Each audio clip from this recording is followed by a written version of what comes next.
Alright, so Ant-Man and the Wasp Quantumania has been out for about a weekend now. So let's talk about some spoilers. It's time for the spoiler talk. So that is a spoiler warning. If you have not seen Ant-Mania yet, and you plan on it, you should probably not watch this video because I will be ruining everything for you. You don't want that. Unless you don't care, in which case I gotta wonder why you're watching this. Not that I'm complaining though. I mean, thanks for giving me the view. So I'm not gonna start off by talking about opinions and who's right and who's wrong, cause that's not important. I'm just gonna dive right into the movie. Now there's one thing I do want to mention before we get into the quantum realm, and it's the fact that Hope Van Dyne has taken over her father's company, Pym-Tech. If you remember, Pym-Tech was a pretty big deal, at least in the first Ant-Man movie. We see in the beginning of this one that it's been renamed the Pym Van Dyne Foundation. I just wanted to point that out. I know it's really trivial, I just like that. I mean, she's redirected the company into helping out the world, reforestation and all that. It's good stuff. Go Hope. But anyway, alright, so the quantum realm, right? Ever since we were introduced to it back in 2015 in the first Ant-Man movie, I always thought that the quantum realm at least existed within this universe. You know what I mean?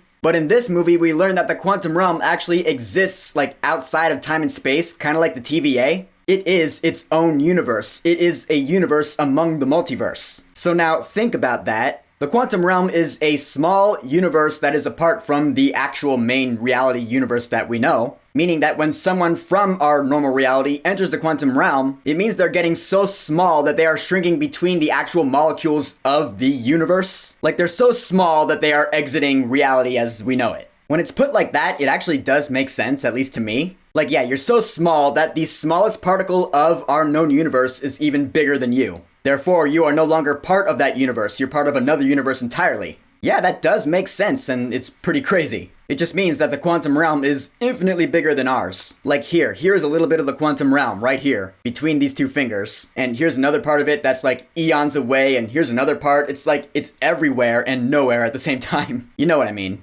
Therefore, this movie is dealing with the multiverse, which actually means that all three Ant-Man movies have dealt with the multiverse. That's cool. So now we are lost in the quantum realm. Scott and Cassie are over here, and Hope, Hank, and Janet are stuck over here. And Janet's like, alright, we're gonna go to this cantina that is right out of Star Wars. In fact, most of the civilization in the quantum realm reminded me of Star Wars. Weird aliens and all that. And we're gonna talk with Bill Murray. Alright, yeah, Bill Murray in this movie was pretty damn useless. They're like, alright, Krylar, you can help us out, you can help us find Scott and Cassie. But then Krylar's like, yeah, I turned turncoat, now I'm with Kang. Let's go pay him a visit. But then they take him out, and you're left going, alright, so that's the only appearance Bill Murray makes in this movie. What was the point of that? You get the feeling Bill Murray just wanted to be in a Marvel movie. He wanted a paycheck. Which, you know, that happens in movies all the time where someone just makes an appearance just to be there. Like Max von Sydow in Force Awakens, for example. Where you're like, yeah, that was just a cameo. But when it comes to the MCU, whenever that happens, it does bother me ever since No Way Home. Because No Way Home did something like that, but it did it right. It did it really well. Where those cameos, they're not cameos. They're actual supporting characters. With Tobey and Andrew, they actually contributed to the story. But ever since then, this has happened twice now. Like in Multiverse of Madness, you had those cameos and ultimately you were like, well, that was disappointing because they weren't in the movie that much. And now again. Yeah, that's a bummer. So Marvel Studios, if you're doing more cameos like this, for future reference, make them at least a little important to the story. Give us a reason they are in the movie at all. Otherwise, we're going to see them as completely useless like we do here. Just advice from me that you're never going to hear. But Janet Van Dyne, yeah, she has a lot of secrets, doesn't she? Quite a few times in this movie, people were like, yeah, you should have told us this, and she's like, I was trying to protect you. She never told Hope or Hank about Kang, or the civilization in the quantum realm. She never told them anything. But at least she does have a reason, you know? She's like, I wanted to forget about that. I spent 30 years of my life down there. I don't want to think about that anymore. It's like a soldier coming back from war. They don't want to think about it because it was traumatizing for them. And at least at the time, they're thinking they're not going back anytime soon. So why would we talk about it? Alright, that makes sense. But then once they get down there, she should have opened up. She should have been like, look, alright, there's someone really bad down here. She does eventually tell them, and I will get to that. But first, let's talk about MODOK. The mechanized organism designed only for killing. That is what MODOK stands for, I knew that. Great joke though, where Scott was like, that should be MODOK. I laughed out loud at that. But yeah, it turns out, surprise, MODOK is Darren Cross, Corey Stoll from the first Ant-Man movie. The Yellow Jacket. So yeah, it turns out that when Scott defeated him in the first Ant-Man movie, and he got all deformed and shit, yeah, he turned into some little weird mutant thing with a weird mutant butt. We didn't need to see that. And Kang turned him into MODOK. Which, alright, cool, I'm glad that does make sense. I was fine with that, like, story-wise. What I wasn't fine with was what most people weren't fine with, and that is how he looks. Because in the words of my friend who leaned over to me, he was like, that is cursed. And I was like, yeah, it is, because it's bad CGI face. Really, this is why I was scared of MODOK coming into live action, because he looks cursed.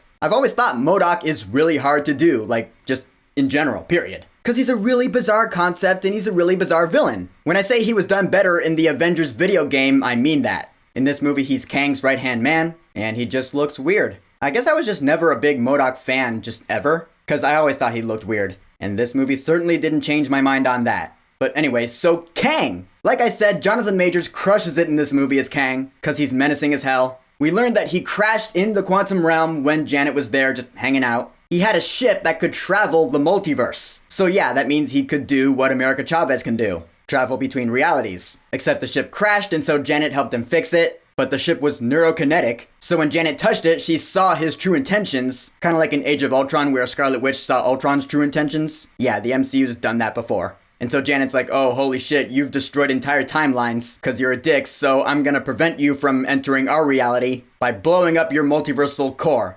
We learned that Kang was actually exiled to the quantum realm. When he's explaining that, I was like, okay, so he was exiled by the TVA, He Who Remains. That's what I thought. He Who Remains was a variant of Kang, so I figured, this whole multiversal war that He Who Remains was talking about in the finale of Loki Season 1, that is what happens. We do get that confirmed, essentially. I'll get back to that in a second. Because also we see that Kang here is pretty damn broken. I mean, he can use the Force, he can move people with his mind like Ebony Maw and shit. You're like, okay, so yeah, we should probably make this deal with him. Otherwise he's gonna kill Scott's daughter right in front of him, and we don't want that. And so Scott goes down to where the multiversal core is, and that's where we have that probability storm scene, which I actually thought was really entertaining. I thought it was really cool, like all these different Scott Langs come out. I always find it really impressive when one actor has to play multiple versions of himself in the same scene. In this one, we eventually get to probably thousands of them. I thought that was really cool. But then when the Wasp comes and rescues him, all the different clones' probabilities, they all go away, and I was like, how did that happen? That's just a nitpick, I'm just saying. So we get to the scene where Kang is talking with Janet, and this is where we get our explanation. Because he shows her the multiverse, this multiverse that we saw in the finale of Loki Season 1. I was like,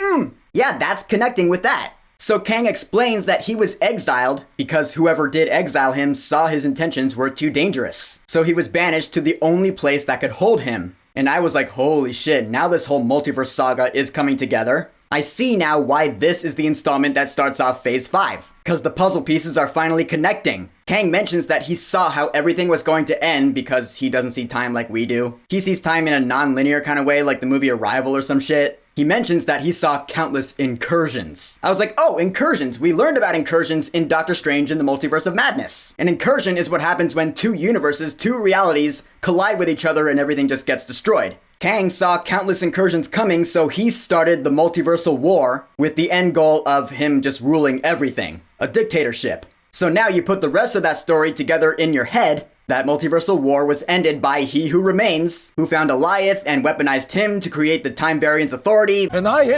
ended the multiversal war. Ah, okay, so yeah, that's the piece of the story that was missing. Now we get it. That's cool. It connected. Certainly moving this multiverse saga forward. And I love that shit. That to me was like one of the coolest things in the movie. So all sorts of props to that.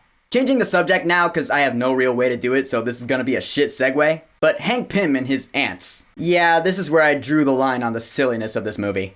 Look, I get that the quantum realm is pretty much like Wonderland, it defies laws of physics and all that. I understand that, but the fact that Hank explains that the ants went through thousands of years of evolution in one day, yeah, I found that to be just a little too ridiculous. You can tell it was done just to be a plot point so they could help out in the big war at the end. Because that's pretty much what happened. When we get to the Battle of Axia at the end of the movie, we got the Freedom Fighters versus Kang's Empire, which is another thing that reminded me of Star Wars here. Right down to the fact that that one woman who was the leader of the Freedom Fighters was played by someone who was in The Mandalorian. And also we have Veb, who's voiced by David Dastmalchian. This character reminded me of Helix from ARMS, because he did. He's all running like, that was kind of funny. And I actually did like the part where he got all shut up, and he's like, I have holes, and he just starts sucking everyone in like a vortex like Kirby or something. I was like, holy shit, alright, that's cool. But then Hank comes in with his ants, and they drive Kang away. This is honestly where I thought Hank Pym was gonna die. Like, oh, Kang's closing in on them, but oh, here comes the OG Ant-Man with his ants, bringing the whole Ant-Man theme home. You're like, oh, Hank Pym's a badass. This is gonna be like his final big heroic act before he dies. But then he just doesn't die.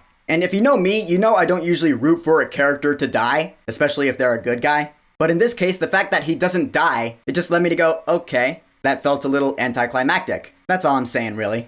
MODOK dies, though.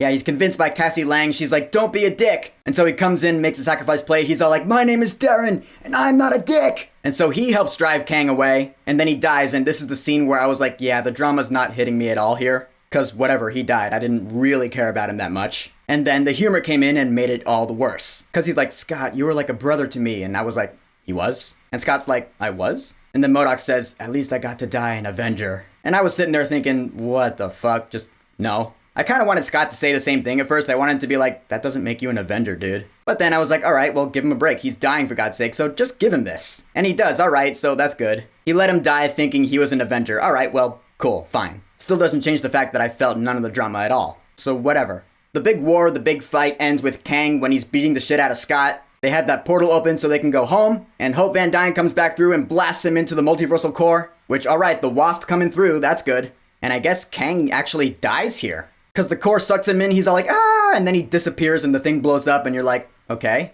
The mid-credit scene does confirm that, yeah, this variant of Kang anyway, he does die. So, alright. Honestly, not what I was expecting to happen. That ultimately means that this story kind of wraps up in a nice little bow. Everyone gets back from the quantum realm all A-okay. Everything is hunky-dory. Even though Scott's like, did I unleash something worse because Kang did warn me that would happen? And so there is that fear lingering in the back of your head, even though Scott does shrug it off. He's like, nah, everything's probably fine. Although we learned that everything is probably not. The mid-credit scene shows us who exiled Kang in the first place. This whole, what looks like a whole stadium of Kang variants. We got Rama Tut, Scarlet Centurion, Dr. Gryphon, just all these different Kang variants. And you're like, aw shit, okay, so this is the Kang dynasty that the upcoming Avengers, the Kang Dynasty movie is going to revolve around. That's what's coming. Oh, okay, crap. That's bad news, but it does make me consider this question. If they are the ones who exiled the Kang we saw in this movie because they saw his intentions as too dangerous, then what are their intentions? What are they gonna do? What's their big threat? Are they good guys? Are they not? Like, what's the deal with them?